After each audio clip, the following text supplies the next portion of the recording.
Well, it's always to be an honor to be an all-star. Chris Paul with me. But Chris, I hate to see you walk down that hall with those crutches.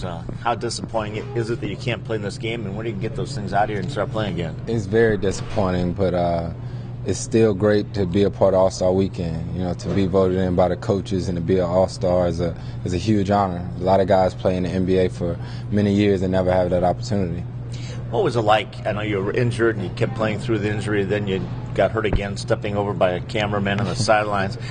Did you know that it was going to be serious? Did you go, oh, no, or did you say, I can just play through this? I was hoping that it would be an injury that I could play through. You know, I just at least wanted an opportunity to play through it, you know. And, you know, they said it may just be a bruise, but I was like, I didn't play through bruises. This can't be a bruise. And it was devastating when I heard the MRI and they said surgery. And surgery is never a good thing, but everything went well and everything happens for a reason.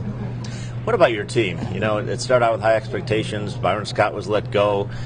Then you went into a little groove where you started playing really well. Then you get hurt. What's the season going to end up like? Man, that's a good question. If I knew, I'd tell you. But I think the best thing about our team right now is that we're playing hard. We're playing extremely hard on a consistent basis, and as long as we do that, we have an opportunity to win every night. We had a great win last night against Boston, and after All-Star break, it'll be a new season, and it'll be interesting to see how we react.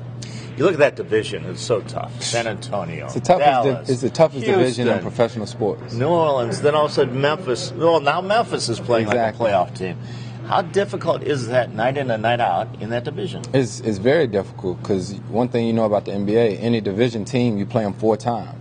You play them 4 times, so if you don't bring your A game on those division games, that could ruin your entire season. You know, my first 2 years in the NBA, we lost to San Antonio 4 times, Dallas 4 times, Houston. That's 12 losses. That's 12 losses. So it's tough, but it's fun too because it always brings out the best in you. Making the playoffs is one thing.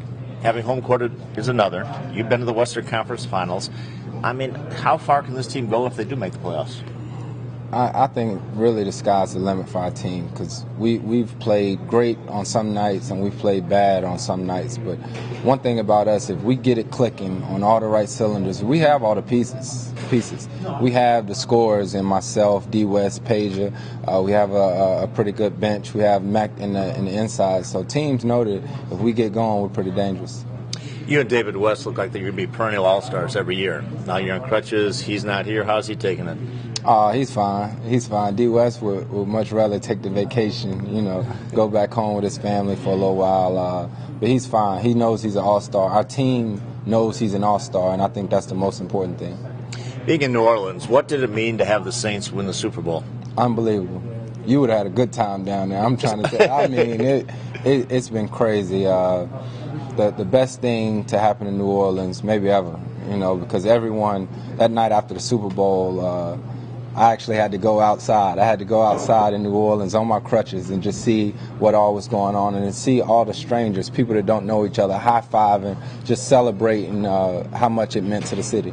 And now we go into Mardi Gras, so the celebration continues. Yeah, it continues. And I tell you, that city's going to be like that for the next 6 to 8 months. And it's funny, everyone in New Orleans is calling it Lombardi Gras. So that's good. Yeah. And hopefully you guys can give them something to cheer about come playoff time. Exactly. One final question. This one is from Sterling on Twitter. What are your plans after basketball as a player, and would coaching be something you'd be interested in? That's a great question. My plans after basketball, hopefully that's many, many years from now. But, man, I hope when I'm done I can enjoy my family. You know, I have a 8.5-month-old son right now, you know, and I just want to see him grow up and be around him. Coaching is an option, but it'll be tough because I'm just too competitive. I'm too competitive. I don't know if coaching will ever work. All right, well, thanks a lot. No Good problem, luck, and hope to see you second half of the season. Yes, sir. Thank you.